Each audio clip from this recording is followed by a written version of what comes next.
above, global warming is the unusually rapid increase in Earth's average surface temperature over the past century. The global average surface temperature rose from 0.6 to 0.9 degrees Celsius between 1906 and 2005, and the rate of temperature increase has nearly doubled in the last 50 years. Temperatures are certain to go up further. What causes global warming? As stated by ndrc.org, global warming occurs when carbon dioxide and other air pollutants and greenhouse gases collect in the atmosphere and absorb sunlight and solar radiation that have bounced off the Earth's surface.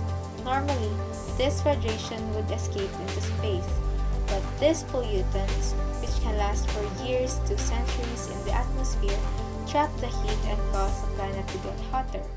That's what's known as the greenhouse effect. The impacts of global warming are most likely linked to the climate change.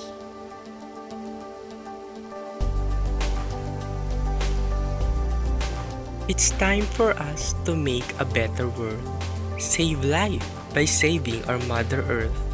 Learn to practice the principle of 3 R's: reduce, reuse, recycle.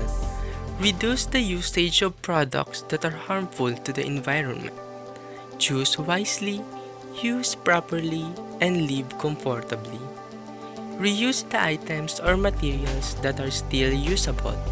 Limit your waste cause it has a big impact. Recycle the waste and use it for other resources. We are all creative in our own way. Remember to use it in school projects. Make crafts. Oops! Don't forget to practice the proper waste segregation. Biodegradable, non-biodegradable, hazardous waste, and recyclable. Be responsible. Go green! Now, let's head to the sole reason why we have made this explainer video.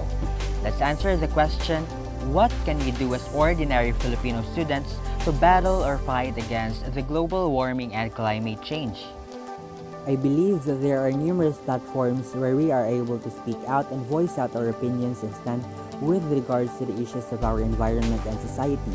Whether it may be as a student, as a leader, or just like in my situation as a student leader, I must be able to amplify the voices of my constituents, and not just them, but most importantly for the environment.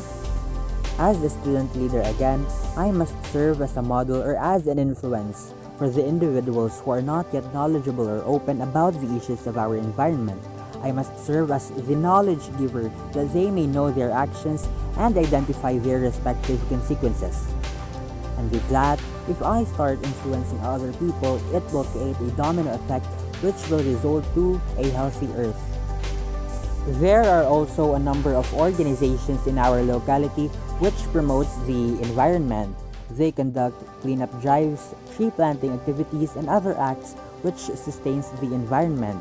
Then, as a student or maybe just an ordinary Filipino citizen, we can offer our help and our act of volunteerism that we may save the earth together.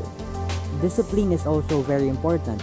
Before we try to influence and change others, change should begin with ourselves and we should embrace it.